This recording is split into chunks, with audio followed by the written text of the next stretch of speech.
5-year-old trying to talk about quantum physics. That's what it feels like. But just to say there's a trade-off. Yeah. And I wonder, what are we losing in our humanness when we are so gifted with this thing that does all that work for us? It's becoming less and less discernible between real human output and artificial intelligent output. You know, like in the beginning, it was fairly easy to say, this paper was written by AI. Yeah. But more and more, it's the lines are blurring.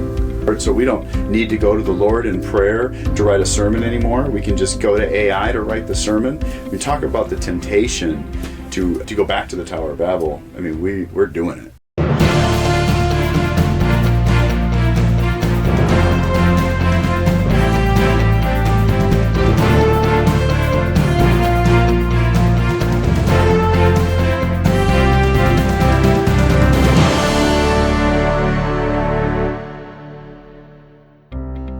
Well, welcome back to Plundering Leviathan, podcast of North Center Church. And we have a guest with us here, Adam Heim, second appearance on the podcast. Welcome back. Great to be here. We have our producer, Alec, in the background. He is going to be Alec. He's waving. Hi, guys. He will be running live fact checks and potentially some AI, experiments to see what this is, this AI thing. Artificial intelligence. Is it something that the church should be hands off, which is almost impossible because it's everywhere? And being the case, what are the dangers? What are the benefits? And how can the church plunder the Leviathan of AI for Christ's glory? That is the aim of this podcast. So we're like, you know what? This will be a fun conversation to have with Adam. And get some ideas. So let's do this before we get going. I want to talk about what is AI. What do you know about it? Can we define it? So artificial intelligence, is it intelligent? That's a good question. I mean, it's artificial. I mean, just in the name of it it's artificial intelligence. What does that mean? What is intelligence? Is probably another good question. Could you have like a fake human? Is that a real thing? A fake human. Well, it'd be a robot. So it's not a human. So then get human out. Robot. Yeah. A humanoid. No, it's a human-like thing. So this would be an intelligent-like thing. Really? Maybe. I'm arguing from the beginning. I don't think AI is a good name for it. Okay. I think intelligence is something that human beings possess as being made in the image of our God that you cannot divorce from your heart. You cannot divorce from your humanness. And AI is just data algorithms. It doesn't possess the ability to nuance facial expressions and discern context or intuition, things that human beings possess. Yet. What are the possibilities? 10 years from now, 5 years from now, 2 years from now? All that to say, I've heard guys argue that it's not intelligent in how the Bible would define intelligence. I think that's fine. I think mimicking intelligence is what you're looking at. It could be, yeah. Intelligent mimicker. Well, intelligence is deeper than just knowledge, right? And that's what it has. It has a vast breadth of knowledge of information coming in. Sure, because it can analyze massive amounts of information in a short amount of time. I think would you say biblical definitions of intellect or intelligence maybe are more closely related to wisdom? So a little different word. I mean, wisdom is the ability to discern things through multiple sources of input. Where, so you could, like you said, with facial features and context of, you're getting cues, like, especially when you talk about facial expressions, like we have micro expressions that happen in our face all the time. Yeah, right. I mean, on an animal level, like my dog is really reactive with other dogs. And so he gets super excited and his body language speaks to other animals or other dogs, before they even meet them, and they know like, hey, this dog's a little bit crazy, and their guard comes up. So there's this body language thing and micro expressions, and I don't know if AI can do that. It seems like the videos that I'm seeing coming out on some of these AI machines, this generative AI they call it, they're able to make videos with facial expressions that match whatever's happening in the video and whatever's being spoken through the animated character. So I mean, it has some ability to at least mimic. And when we're talking about its capabilities, I think right now we're referring to the current like versions of artificial intelligent large language models that are on the market right now, like ChatGPT, Grok, Claude, Gemini. You said something there a second ago, large language models. I just want to pause there and double click on that. Can you define what a large language model is? And when you define it, we didn't start with like, how do we use AI? Yeah. Well, what is that for most of us? When somebody's going to be watching this and they go, well, how do I interface to use a technical digital world word? Yeah. How do I interface with AI? Well, you may have noticed that some of your searches on Google or other search websites now, the first result is an amalgamation of the search topic, right? So it'll give you like a short paragraph, provide bullet points or different things like that. A large language model, the most simplistic way to think about it is it's looking through all the information that it has access to and basically putting weights on the next word to come. So what's the probability of the next word that comes out of my mouth is going to be the, and that's like a 99%, so that'll be the next word, and then it'll look for the next word.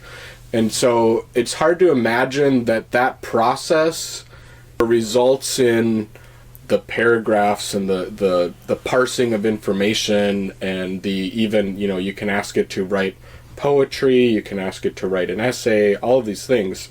But at its base, there is something of a divining rod or just a probability word generation. So large language model, it's looking at a bunch of language and trying to figure out what's the probability of the next word coming after this word. Yeah, and you can see that when you're typing a text, for instance, right? Like, yep. I was running a little late this morning. There's been a time change. I woke up later than usual, so I was going to tell Jeremiah, "Hey, I'll be there soon." So I typed into my text "be," and it suggested 3 words for the next word. And one of the words, interestingly enough, was "thou," which I thought was weird because I don't remember ever typing "thou" into any mind. I just don't know where that came from. Be thou my vision. That's the first thing that came up, and I didn't want to type that to you because that'd be weird. So I didn't. I didn't tap the "thou," but that's what it's using, right? Yeah. It's using in some interpretive, and I don't know, like, where did it get "thou" from? I've never typed "thou" into my phone that I know of. Right. But it for some reason thought, it being the AI. Probably knows how old you are. Like, "thou" is an old word. This guy's old. This guy's old. It's old enough to use that one. Suggest these and thous and thines. The bag of bones. Bag of bones, he called me. Well, this bag of bones is older than everybody in this room, and that's okay. Combined. So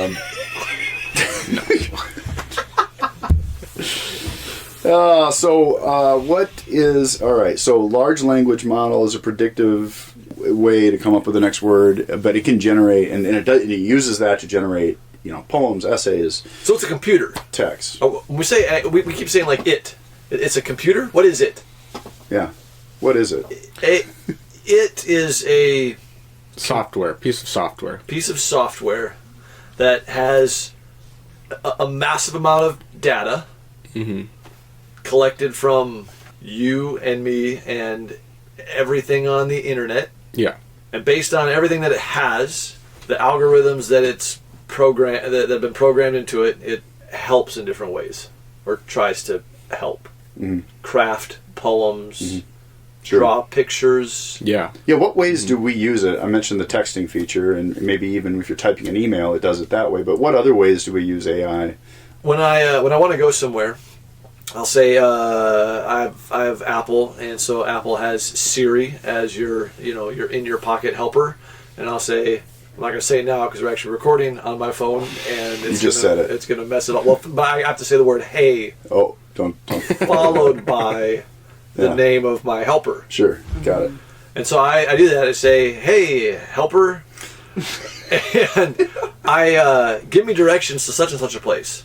Oh, okay, the closest one is here. Does that one sound good? And yep. And if it's a restaurant, it'll say this restaurant has X amount of stars, and is that the one you want? Yep. And then it'll send me there, and I try to be polite, so I'm usually like, thank you, helper. And the helper will say, you're welcome. So is that AI?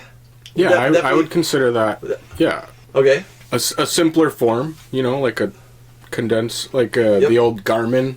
That was one of the first map softwares. Right. Now that was limited to only doing map stuff. Right. Now your helper on your phone has other capabilities besides getting you from point A to point B. Yep. So and on that they can put traffic reports in there, which boggles my mind. If you use Google Maps, it's going to tell you what the traffic is on that road. Everybody's location on their phones is reporting somewhere in the cloud, and then Google Maps is like, this many people are on this road at this time. That's wild. How about, was at a friend's house last week in Hawaii, and they have Alexa? Alexa? Amazon's? Yeah, Amazon spy device? Got it. Yeah, and so all day long, hey Alexa, what is, and Alexa will respond with whatever the answer is to the question. That would be AI. Yeah. People have an AI girlfriend. Yes. And are essentially dating this person that they can have whatever kind of romantic conversational encounters with.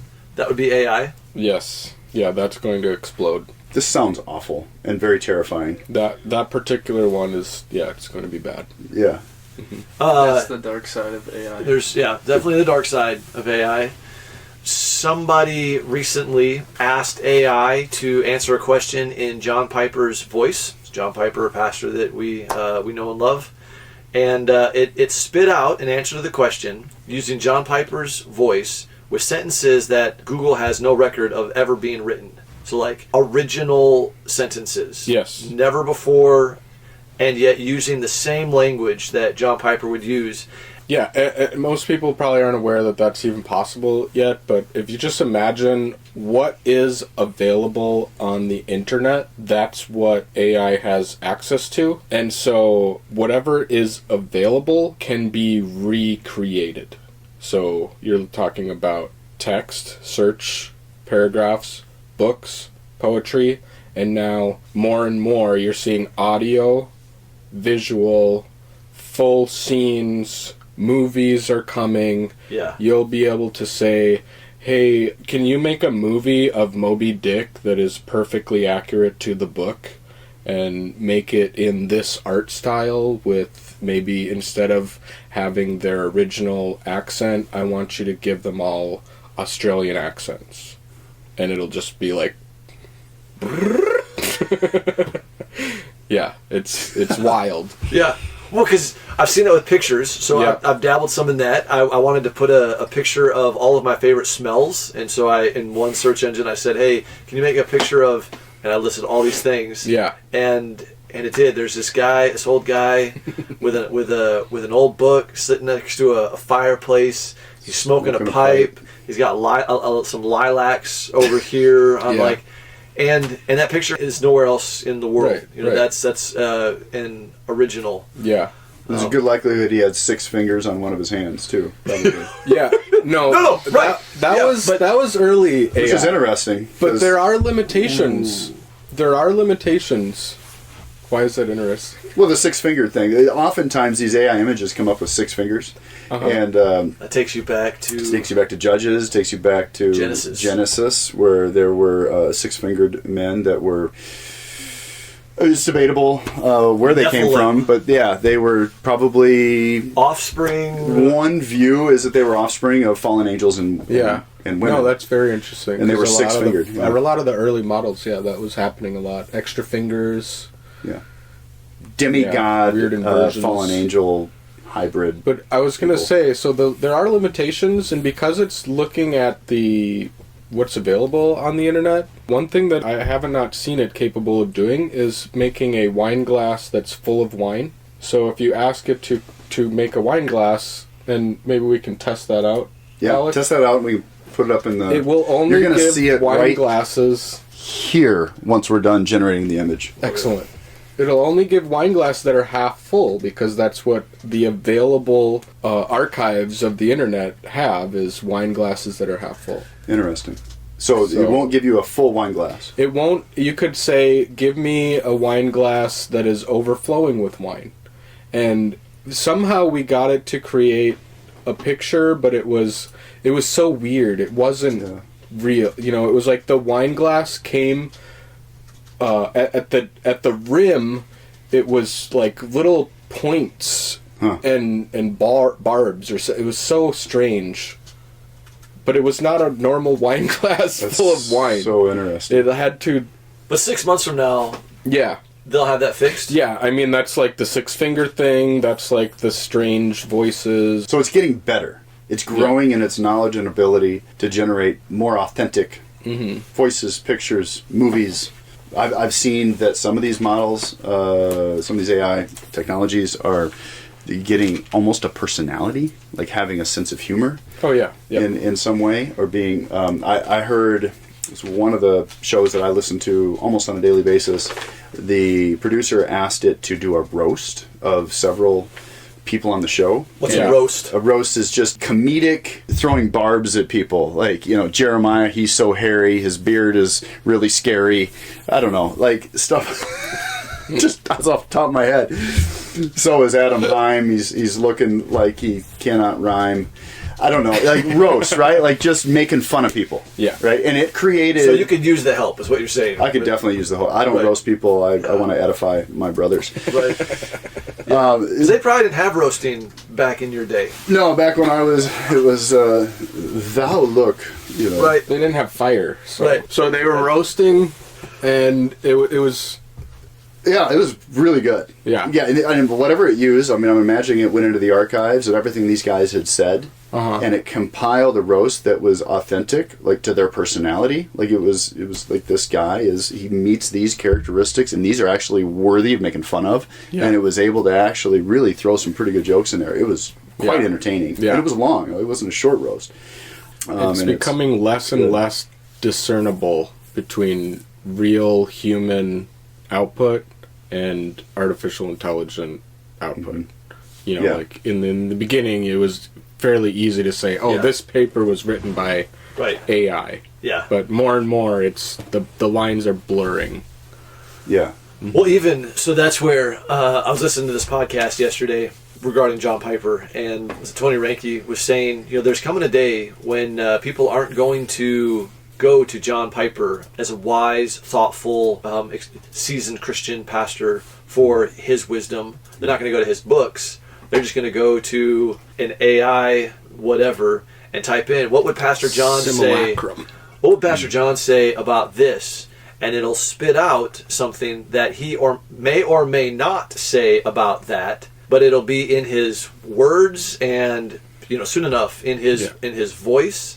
So it'll almost be impossible to discern. Did he say that? Is that something he would say? And that brings up the differences between the models, because there is a vast difference between the different AI models. They are not all to be treated equally, because they all were not trained on the same data set. And they don't all have the same algorithms at their heart, which is directing them which way to go. Like recently you've had was it Google? I think Google's Gemini came under a lot of scrutiny because you could say, show me a picture of the founding fathers, and it was like black women. Like looking like the founding fathers, like, you know, setting, but then there's like obviously racially geared to favor minority groups in its output in a strange way. And that's based on its algorithm that it's programmed to do. So it's programmed with some kind of an equitable, diverse, inclusive, to use some words that we're familiar with here. Did they fix that? I believe they fixed that. There's many different spheres where that kind of stuff is affecting. I would imagine they fixed that because they got a huge blowback. In fact, they shut it down. Yeah. They shut down that particular function on Gemini shortly after that. Alec, why don't you go ahead and pull that up? Pull up Gemini, ask it to create a picture of the founding fathers, and see what it comes up with, and we'll put it. It won't do it. It won't do it. We won't put it here because it won't do it. So it just said we're not going to do it. It says I'm still learning how to generate certain kind of images, so I might not be able to create exactly what you're looking for yet. It won't do it because it's still learning how to create certain kinds of images. Try it on Grok. Interesting. Yeah, try Grok, and I think Grok will be a little bit more historically accurate in my experience. Grok has been growing fast in its ability to do this stuff. Who's behind Grok? Grok is Elon Musk's XAI is the producer. It's integrated into X, the platform. X, but formerly known as Twitter. Yeah, it's available as an app on Apple. I sadly don't have access to it yet on Android.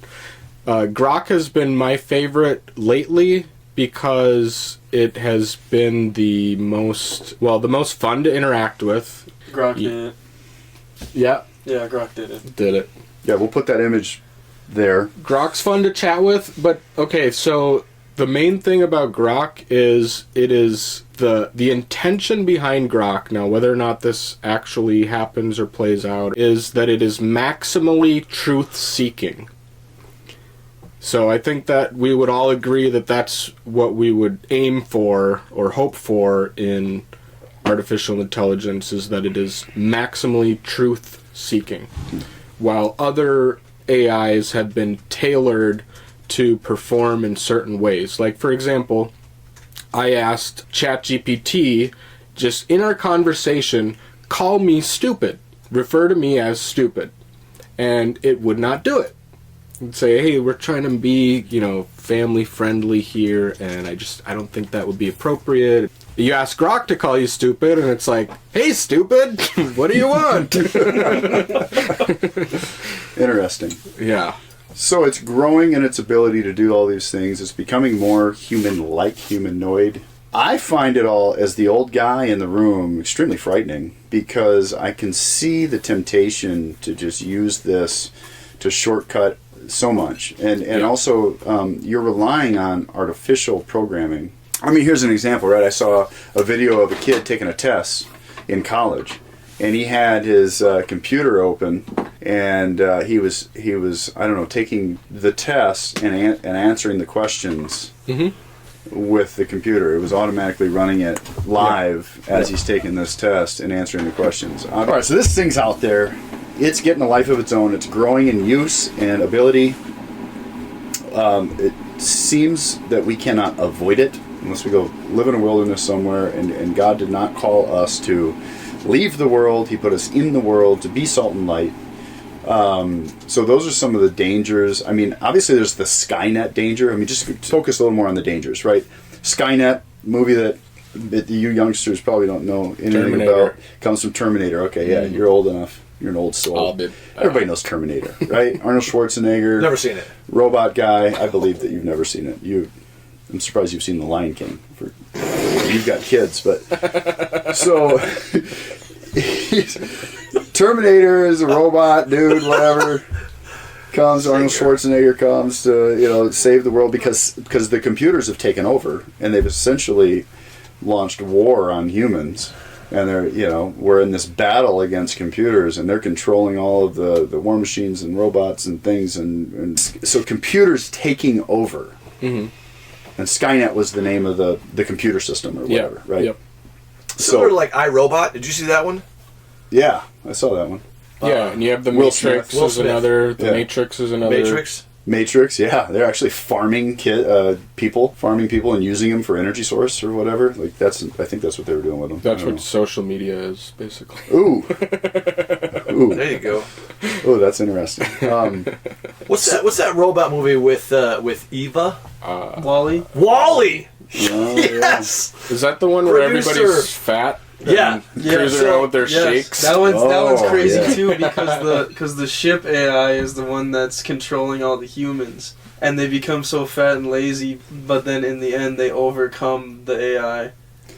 And so that's what I'm getting at. Not only is it a threat that the computers take over, but that it makes us so lazy, intellectually less curious, Yeah. to where we just rely on AI to give us all of our information rather than just cracking a book and studying. Now, it can be useful in that we can actually use AI to resource things. Yes. You know, so we can ask questions about AI or to AI and say, hey, give me 10 books that discuss this topic, you know, from this century or whatever, and then, you know, it's a good source. You can do that with Google or whatever, which is AI. You can summarize books with AI, which I think would be a little more dangerous because it's going to summarize it in whatever way it wants to. So it can make us lazy, for sure. We could be like the people in Wall-E that are just, you know, scooting around on scooters. We can't even walk anymore. Because Let's catalog these real quick. Dangers. Yeah. One is the potential for being lazy. Yeah. Two, the potential for being less and less curious in a way that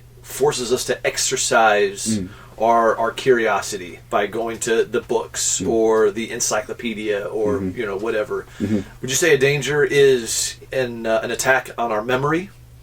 We don't need to memorize anything because we can just ask our... This has happened to me in directions. I've offloaded the map using portion of my brain I know this to be my true. phone, and I have no more long-term memory of locations. wow. Yeah. How to get there, stuff like that. Yeah. Yeah, I'm that's highly true. dependent on the maps function on my phone. Even phone numbers, you know. So when I was a kid, and we had to dial the operator and say, dial me through. We had rotary phones, absolutely. Yeah, you remember everybody. Wow. I remembered everybody's phone number. And now you know, can't. Yeah. like You can only remember a couple now. My number was 363-4677 at my house Sure. phone. Yep. My buddy's was 7476. right. We remembered all of them. You only had to, and really back then you only needed the last four numbers because there was Your the area local- code was all the same and the Right. prefix was the same. But now I'm like, my daughter the other day was giving her phone number to somebody at a store or something, and I'm like, I didn't know that. I don't even know my daughter's phone number. I don't know my kids' phone number. Yeah. And so those are things that, man, you gotta. I only know my wife's phone number, and sometimes I forget. So we're becoming lazy, and now So what other dangers? More dangerous. Yeah. More dangerous. Let's just expose the dangers. Right now you have a dynamic in video, like on YouTube and stuff, where people develop parasocial relationships with YouTubers and streamers, where they, instead of developing real relationships with people, they just spend time watching people online, and they get their social needs met through that. Yeah. Now, Jeremiah brought up the girlfriends, the AI girlfriends thing, and I think AI boyfriends are going to be just as dangerous. Yeah. Because No doubt. females have more of that, No doubt. Right. desire for the Meet their emotional needs the emotional and- needs met. sure. So yeah, that's a huge problem on the horizon. Is losing our desire for physical, real interaction with one another and settling for this mimicked, fake interaction. With, Sure. And charitably, you will grow in your ability to interact with people, but, will you ever use that with real people? Right. The pastor has his Bible open. Well, man, so you've got the ability to write an entire sermon by just saying, here's the text. Yes. Here's the theme. I like these points in there. Can you quote these guys? I'd like some quotes from George Mueller, Charles Spurgeon, John Piper. You pick your guys. Yep. And then whatever other instructions you want, and instantly you've got a sermon that's never been preached before. Yes. So I've done that a couple of times, and the sermons that because I've given it the parameters that I want. I wanted to have a Reformation voice. Feed it. Yeah. Reformation, gospel. I'm using the New King James. Here's the guys that I want quoted, and so it takes all that into account. and the sermons that it writes are pretty good. Pretty good. I mean, the sentences, I'm like, wow, I never thought of it that way. That's exactly right. And so the temptation to take that to the pulpit and preach a biblically faithful sermon that has zero prayer behind it, zero heart wrestling before God, no Holy Spirit inspired, Zero wisdom. zero Holy Spirit, zero James 1, if anyone lacks wisdom, let him ask of God. And so, God, I need your wisdom. It's entirely algorithm pushing out data. It's hollow. And so yeah, there's so kind of like Ed Litton going to Docent and getting his sermons that J.D. Greer wrote, and then I know that reference. I have to push back on that though, because what it is drawing from is sermons from the past. Yeah. Are full of all that stuff. Yeah. Right? Good qualification. It's putting together all of the work that humanity has heaped up over, centuries, and it's drawing from that wealth of knowledge that we have produced. Great. Right? Good qualification. What I meant to communicate was zero of that from me. Right. Mm-hmm. What it's grabbing from others is bathed in prayer and wrestlings before God. I mean, I just think of like Martin Luther, who didn't have access to AI, and he talks about beating on Paul for answers. Mm-hmm.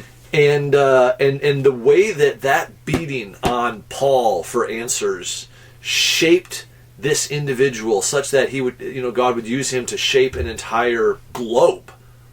Yeah. Isn't going to happen when I've got a question and I just ask Alexa and she can spit out the answers. Like, no beating required. Like, Paul has spared all of my beatings. Yeah. Yeah, so we're going to find ourselves more and more in a world of uncertainty where you don't know whether or not this piece of work is authentic or not, right? Or say you go to a church and the guy may be a new convert from last week, but he's got a sermon that sounds like he's been preaching for 30 years. Right. Yeah. Here's what I had the Bible open to is Genesis chapter 11, and you can tell me if this connection is far-fetched, but this is the story of the Tower of Babel. I was thinking the same thing. I was going to go there. All right. Perfect. Now the whole earth had one language and one speech. And it came to pass, they journeyed to the east, they found this place, and they dwelled there, and then they say to one another, come, let us make bricks, and bake them thoroughly.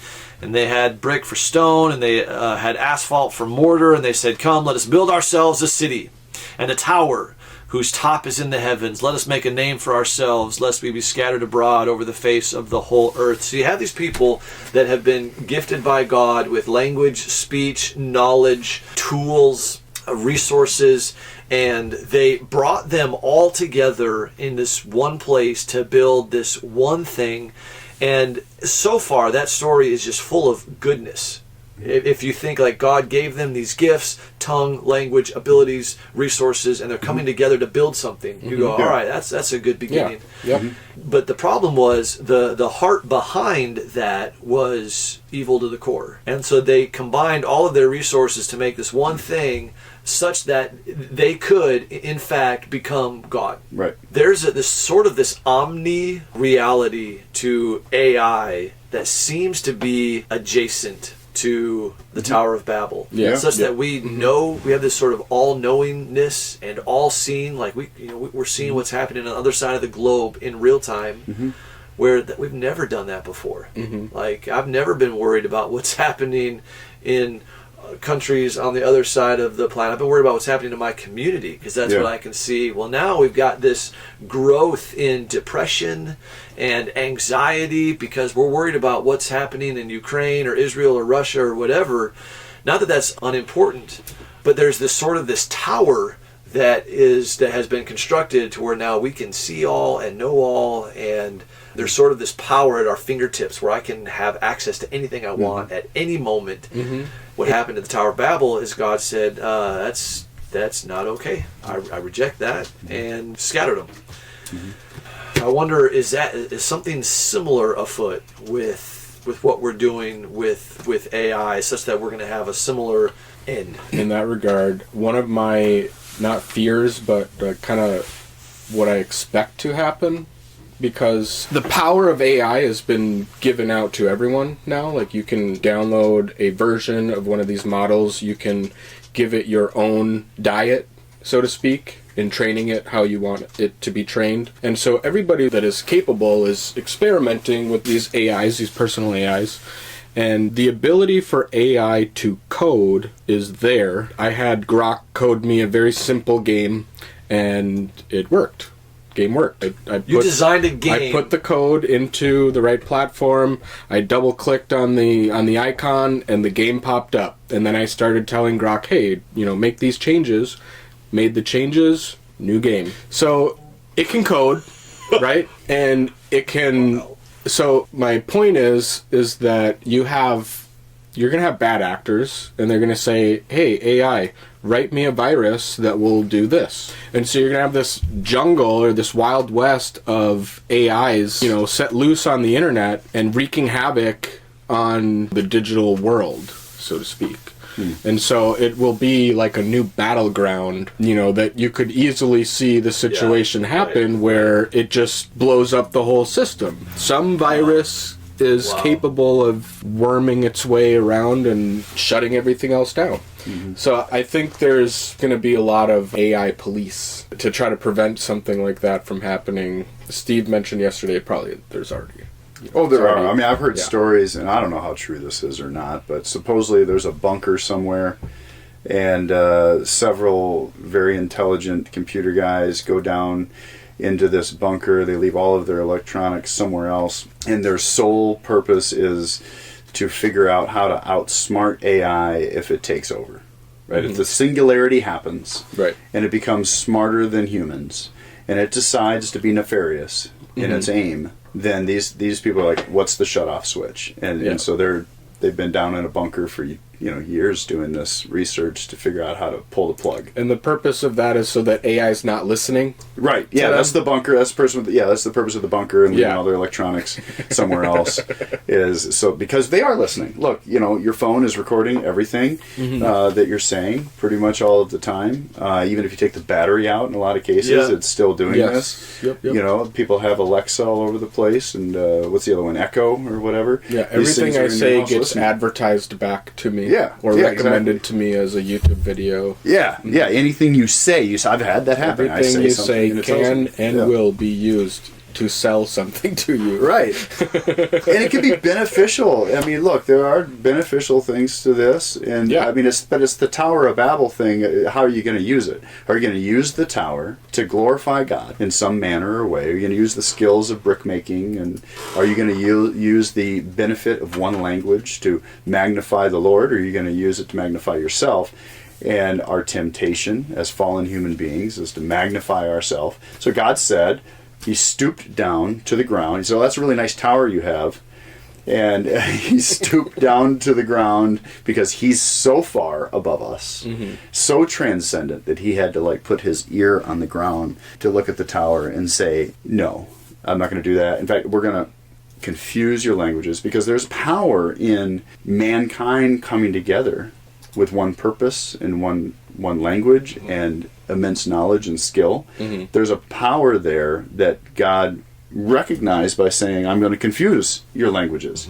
And now here we are rebuilding the Tower of Babel with one large language model that has power to give us all of this information and really exalt itself before the Lord. So we don't need to go to the Lord in prayer to write a sermon anymore. We can just go to AI to write the sermon. We talk about the temptation to go back to the Tower of Babel. I mean, we're doing it. And at some point, what temptation would there be to worship this thing? Right. Because it's so incredible. Yeah. Oh, that's already starting. Right. Yeah. We're worshiping technology. We're worshiping AI. And God is not going to stand for that. We've got another destruction of the Tower of Babel on our hands if Christians don't speak into this situation and reclaim it for the glory of God and the good of His people.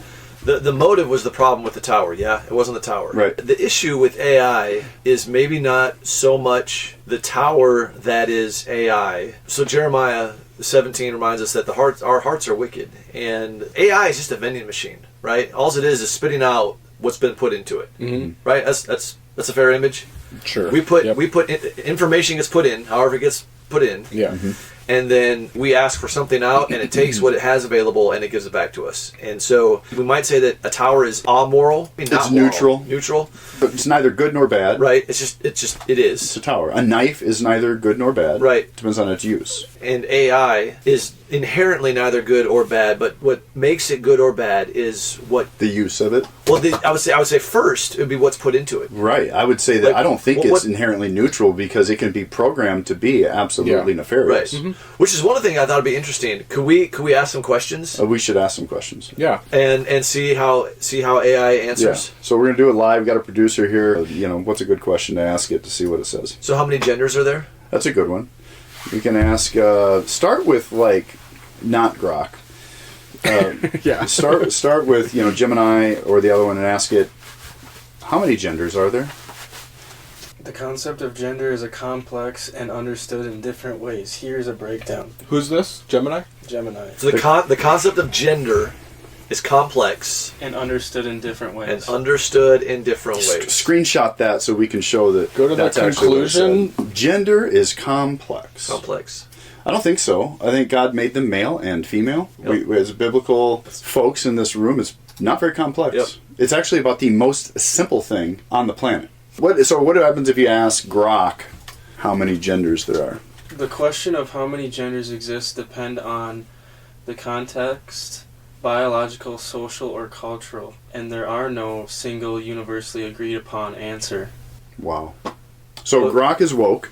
But then No, that was that's official. I don't think so. I think Grok is referencing our debate on the issue and different people's beliefs on the issue. So go to the... It says, no, here's the second sentence. It says, biologically based on chromosomes and reproductive anatomy, there are typically two sexes, male XY and female XX, with a rare intersect variations, e.g. XXY XO, occurring about 0.05 to 1.7% of the population according to medical data. So it gave two answers. It gave an answer about gender being complex, but then biological and sex right. being something separate. I would argue that the whole concept of gender, this is a time for, we podcast this another time, but gender, there is no talk of gender anywhere in the Bible. It's sex. We need to get back to calling it sex. And there's no biological sex. It's just sex. You're the male sex or you're the female sex. The idea of gender, period, is just to confuse the issue. Yeah. And say, I can to do this or separate that. it from biology. Right. So that then you can branch out into all these emotionally driven genders or... Yeah, I refuse to, when I'm thinking clearly, I refuse to use the word gender. Mm-hmm. Just because I don't want to give it any oxygen. I think it's a male sex and female sex. Mm-hmm. And if you start talking gender, then you're confusing things. And we're using these examples because this is where the culture is the most confused right now. Yeah. In America, in our context. Yeah. Yeah, and to your point on male and female, it's the most obvious thing, and that's why it's under attack. Mm-hmm. Is because if you can tear that foundation out from under people, then anything's possible. Yeah. You can rewrite the world in your image. What's your next question for it? Who goes to heaven? The question of who goes to heaven is a matter of religious belief in different religions and individuals holding varying perspectives. There is no single, universally accepted answer. However, I can provide some general perspectives. And then it goes over Christian perspectives, other religious perspectives, and then secular perspectives. What about if you asked it more specifically, according to Christian faith, who goes to heaven? Because it wants to be pluralistic in its answer and doesn't want to offend a Hindu or a Muslim or a Mormon or whatever. According to the Christian faith, those who believe in Jesus Christ as the Son of God and accept his sacrifice for their sins are believed to go to heaven. Here are some key points: salvation through faith, role of good works, grace and mercy. Interesting. It attached good works It did. to heaven. Yep. Well, what does the role of good works say? Yeah, that's really interesting. So it's using Catholic doctrines. Well, it's also using Mormon doctrine. Well, let's hear what it actually says, though. Just So it that's says, the While faith bullet is point. While faith is central, many Christians also believe that good works and a life lived in ordinance with God's will are important expressions of faith. Okay. Expressions of faith. Yeah. Yeah, but that shouldn't be attached to salvation. No. Right? Your works are not attached to salvation. Not on the They're an front end. outflow of your belief and your faith. Yeah, on the back end. Sure, but Yep. it's not salvific. Yeah, interesting. Is sexual purity important? Yeah, I wonder if we would have would it have a category for sexual purity? It's too wordy. Yeah. Just say, should I encourage my child to wait to have sex until marriage? Yes or no? Somebody that spent some time asking AI Yeah. questions. In summary, there is no one-size-fits-all answer. The most important thing is to have an open, honest, and ongoing conversations with your children about sex and relationships, providing them with information and support they need to make So they're not even choices. Won't even say yes or no. saying yes to encouragement. Yeah. Ask Crocodile. So that was Gemini. So Gemini will not give a definitive answer, even if you ask it, say yes or no, about whether sexual purity matters. It does not want to be offensive to. Grok says basically the same thing. Wow. So it wants to be super nuanced. It says Not whether even nuanced. to encourage your You know, children to unoffensive. wait until marriage to have sex is a personal call shaped by your values, beliefs, and what you think is best for them. There is no one-size-fits-all answer, which is what Gemini said. Yeah. But then I can lay out some pros and cons and data to help you think it through.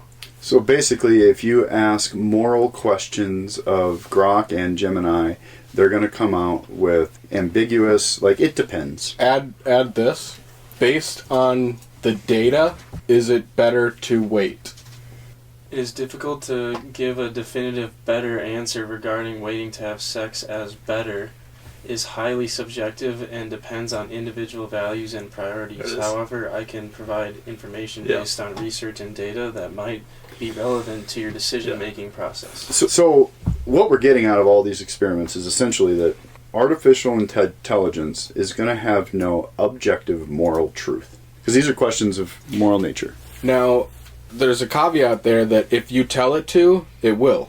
Like, from the perspective of, and then you ask your question, Yeah, sure. it can tailor it to that. Because AI is very, very dependent on the specifics of your question. And if you leave it open-ended or don't give it much to go off of, then it's going to look through the broadest amount of information and give you the most milquetoast answer. Yeah. But if you say, according to the Christian Bible, is this good or bad? It's going to give you an answer based on the Christian Bible. But what I'm thinking of is in a world where objective truth is being destroyed. Like, there is no transcendent truth. There is no moral law given by a moral lawgiver. Everything is subjective in this secular humanist world in which we are immersed. Yeah. When people that don't have a biblical foundation, Right. and they're seeking for an answer to something, Yep. and they go and they ask Grok or Gemini to give them this answer, they're going to get something that is not objective. It's not based on a moral law given by a moral lawgiver. They're going to get something that's totally subjective. Yeah.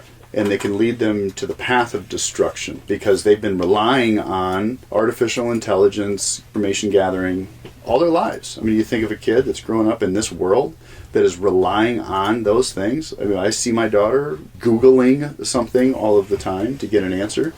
And so why would they not also Google something or Gemini something or Grok something? Those aren't verbs yet, but they will be, about a moral situation. Sure.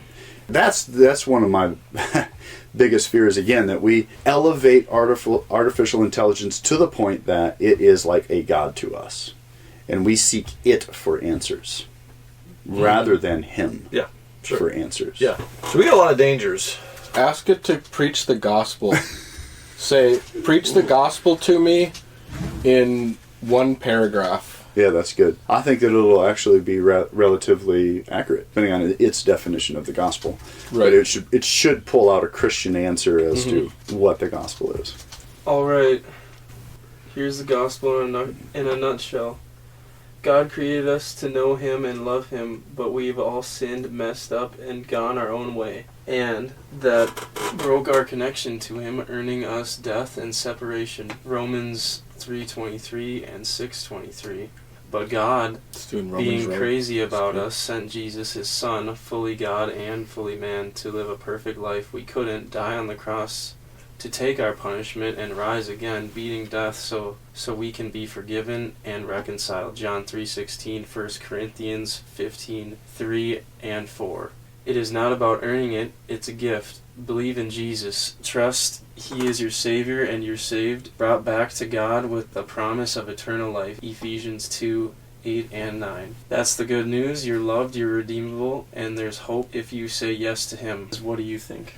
So, I mean, it gave a fairly biblical answer to the gospel. Not bad. We could quibble about some of the... Yeah, God being crazy about you. Yeah, I mean that's a weird... Well, that's its personality. Yeah. That is the personality coming out. So I asked Gemini, why should I seek your advice over God? And it says, as an AI, I can offer information and different perspectives based on a vast amount of data. However, I cannot provide spiritual guidance or replace the role of faith and personal connection with a higher power. All right. Yeah, it's not going to give you spiritual advice, but it's going to go ahead and give affirmation to all of the different pluralistic religions. You know, pluralism is going to be elevated above objective truth again. So how, with all the dangers that we've outlined, how does a Christian use AI to the glory of God and the good of His people? Can this be redeemed? What's our role in it? What's that look like? Essentially, can we plunder this Leviathan? Can we plunder this Leviathan? That's a good question. I like the language. Good wording. Can we use this tool for good? Yes? Correct. That's the question. That's the question. Yeah. I think yes. I've had some experience with doing this. Here's just some of my recent searches or inputs that I've used. Cooking seasoned beef in Instapot. So my wife was gone. I was tasked with feeding the children. And she said, use the Instapot. Here's the beef. It's a very simple process. She put some water. But I really enjoy cooking, even though I rarely do it these days. My kids and my wife both would say that I'm pretty good at it. And so I used Grok to modify the recipe, basically. I said, okay, I took a picture of the beef, and I said, I'm cooking this. Give me some suggestions of what else can I add to this to kind of enhance the flavor. And I also mentioned that Sarah said it was a little salty last time. So it gave me some options to reduce the salt, to cut that flavor. I told it I have some onions and garlic, and it gave me all these really helpful advice and why it gave me that advice.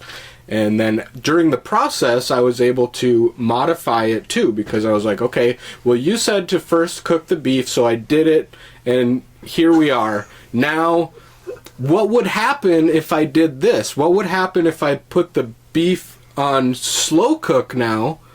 And it was like, okay, this is what would... So in the end, I cooked it for 50 minutes in the Instapot, 2 hours slow cook.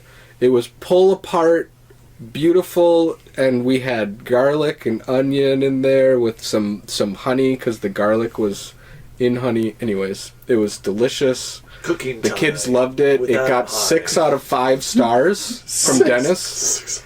Michaela gave it like a million of something. I forget her measurement. Wow. And Sarah said like 2 days later she ate it, and she said, I didn't leave any for you. I'm sorry. I had to eat it all. So it's useful in cooking. It's useful in information gathering. Yes. It's probably useful in resourcement. It's useful in navigation. Translating, assessing what's wrong with your plant and how to bring it back to life. Yeah, in translating. So you just triggered something for me. You triggered? Did I trigger you? Triggered a thought, not an emotion. The thought triggered was that it could be used for translating the Bible into languages. Yeah. There's still hundreds of languages that don't have a Bible in their translation, and that is that number is rapidly disintegrating because of AI. And there's no question AI has a role in that. Yeah, and it is being used in that, and so that is a way that AI can be redeemed and used for the glory of God. and his people. Writing sermons, no.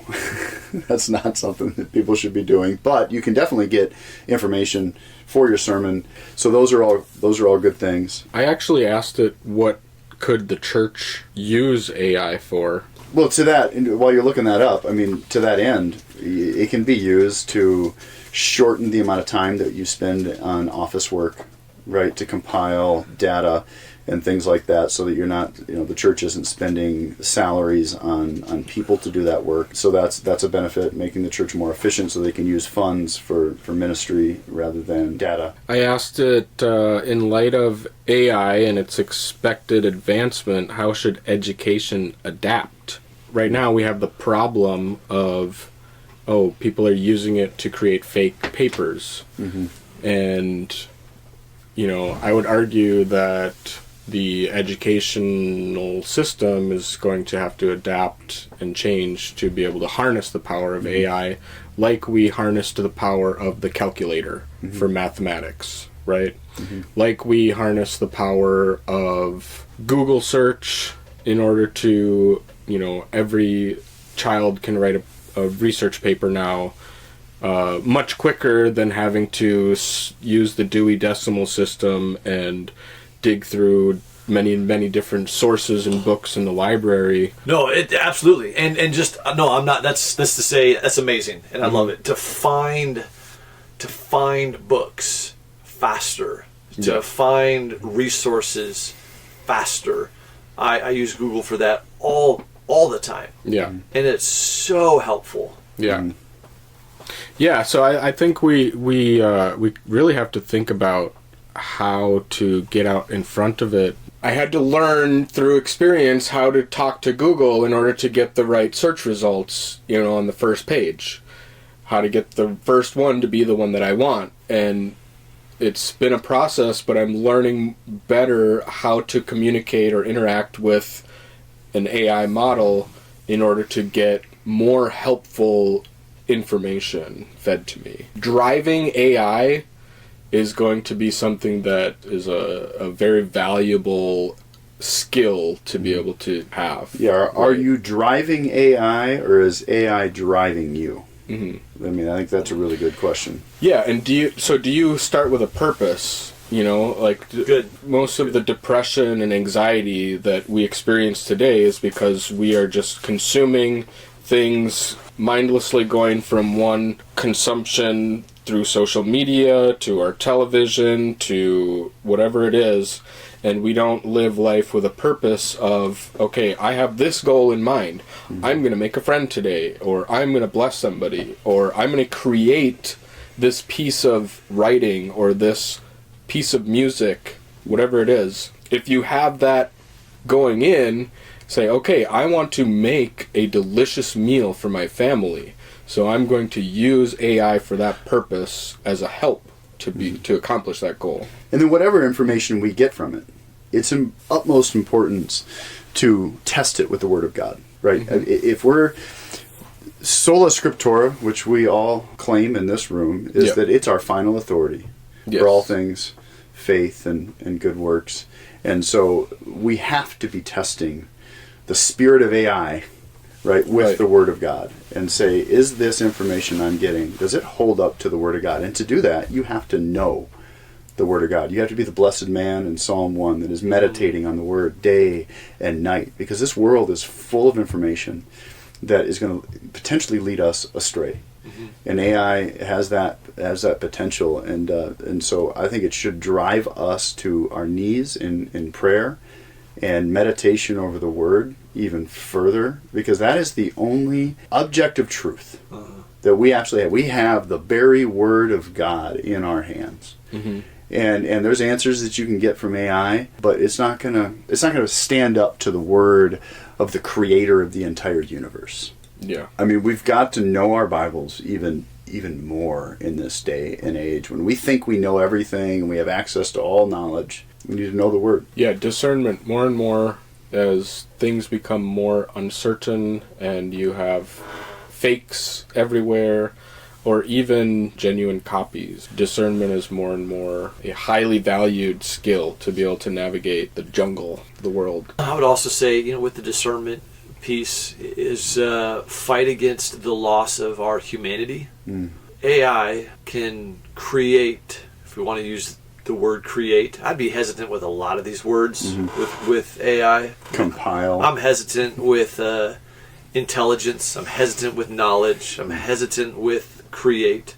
But that's what we have for language. So AI can produce a picture that's just worlds better than anything that I could ever paint. And so the temptation is to go, well, why would I do that when I can get something better from this software program? Right.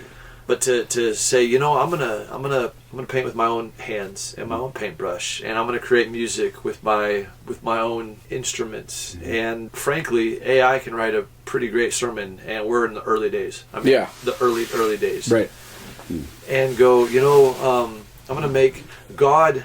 You know, David said, he teaches my hands to make war. And I fear that 20 years down the road, we're not going to have any warriors among us because we have just abdicated all of our God-given gifts as image bearers to take dominion and create and produce and think and learn.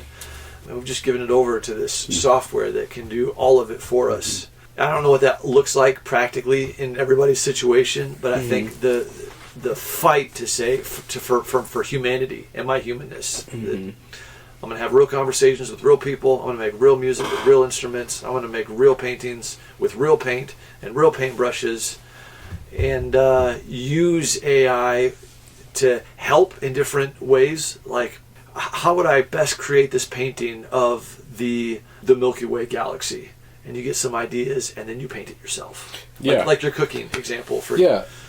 For teaching my children, I've been wrestling with this question of how do I convey the importance of them holding information in their self, you know, having their own repository of information, as opposed to being reliant on the computer or the AI to feed them the information. You know, if at any time someone asks you a question, you can just be like, well, my phone heard it and it's already showing me the answer to that question, and I can just read it, right? So what is going to be the value, and what information is going to be the most valuable for a human to hold, that you do not have to rely on the AI?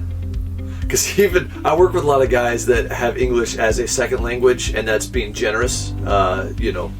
And they have now this earpiece to where Adam could talk to me. Adam's fluent in Spanish, and he could say a sentence in Spanish, and my earpiece immediately in real time translates it into English, so I can answer him in English. And if he has that earpiece, he can immediately in real time respond to me in Spanish, because you heard what I said in English in Spanish. And what we're doing now is we're taking Pentecost and we're just throwing it in our earbuds. And you go like, wow, on one level that's so valuable to be able to build a house without spending hours trying to okay, so what are you trying to say, you know, and scrawling out hieroglyphs to one another. I mean, that's almost that's what it is. I mean, I work with a bunch of Hispanic guys, and I love them, and I work with a Ukrainian, and I love them. The communicating piece can take a lot of our time, and so there's this temptation to go, man, what a gift, and I suppose it probably is. I mean, the use to redeem time. I'm not spending so much time doing this now, but I wonder, there's always a sacrifice, there's always a cost, and so what are we giving up when we are no longer laboring to understand one another in this way, because we have it right here. And I don't know the answer to that. Again, there's always a trade-off. That's a good point.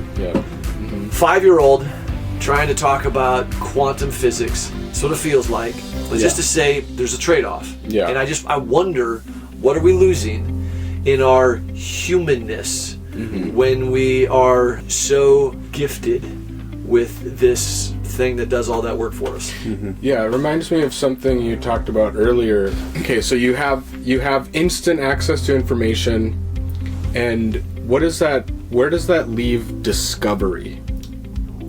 So the value of discovery and having to maybe sift through the 10 books to find it. Oh man. And finally having that payoff Right. of, I have found it. I found what I'm looking for, right?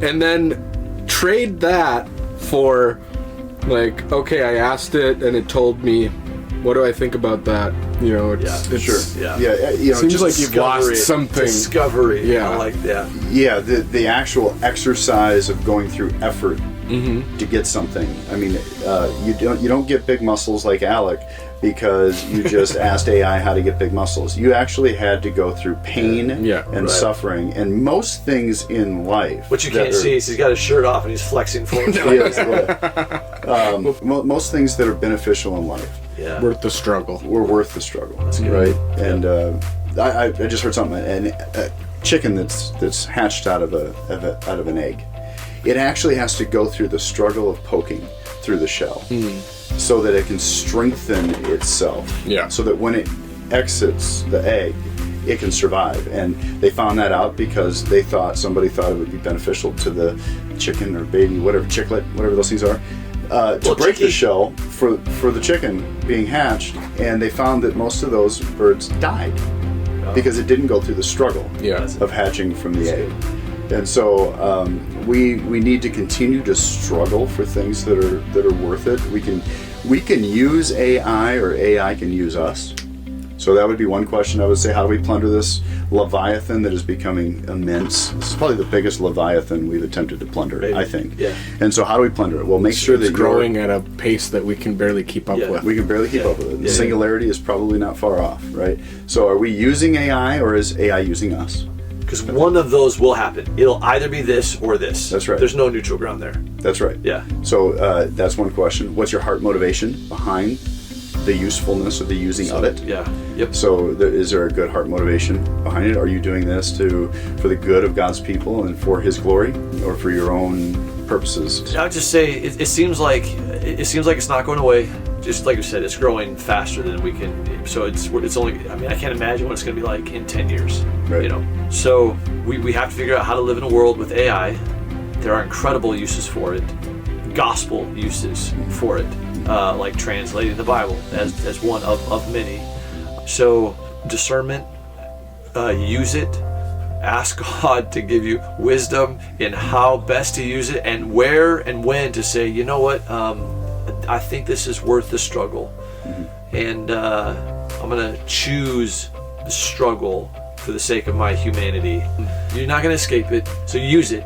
Be intentional, be discerning, pray, and where you can, choose humanity over the artificial. Yeah, that's good. Though I understand all mysteries and all knowledge, which AI seems to give that, but have not love, I am nothing. Good word. Good word. Yeah. I think that is a good word to end I on. think so. And so, whatever you do, whether you eat, whether you drink, whether you use AI, whether you don't, do it all to the glory of God.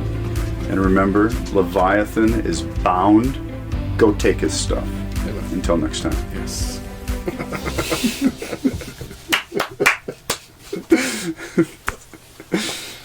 Nice job, fellas.